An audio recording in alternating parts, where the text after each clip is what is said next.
Question है 5 व्यक्तियों A B C D और ई की आयु निम्न प्रकार से संबंधित है। सी की आयु बी की आयु की 5 गुना है, ए की आयु बी की आयु की 2 गुना है, सी की आयु डी की आयु की 10 गुना है, डी की आयु 4 वर्ष है। यदि ई की आयु ए की आयु की 3 गुना है तो ई की आयु क्या होगी?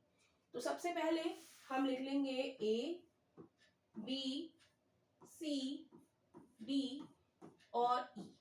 तो किसकी एज हमें दी है? डी की आयु हमें दी है 4 वर्ष, राइट। अब डी से रिलेटेड हमारा कौन सा है? डी से रिलेटेड हमारा है कि सी की आयु डी की आयु की 10 गुना है। तो हम लिख लेंगे सी की आयु डी की आयु की कितनी है? 10 गुना है। सी की आयु डी की आयु की, इसको हम ऐसे लिख सकते हैं, सी की आयु डी की आयु की कितनी है? सी की आयु डी की आयु की 10 गुना है, राइट। और डी की आयु कितनी है?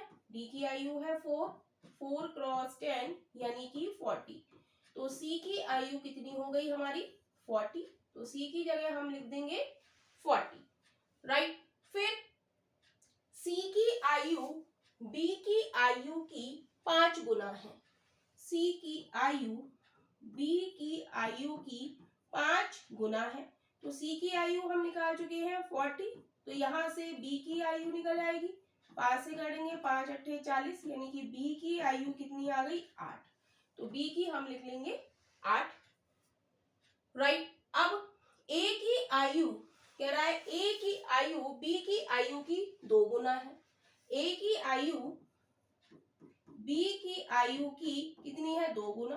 और बी हम निकाल चुके हैं, बी की आयु 8। तो 8 क्रॉस 2 16। तो ए की कितनी हो जाएगी? 16, राइट। अब कह रहा है यदि ए की आयु ई की आयु ए की आयु की 3 गुना है। अब ई की निकाल लें हम। ई की आयु ए की आयु की 3 गुना है। ए हमारा कितना है? 16। तो 16 क्रॉस 3 यानी कि 48।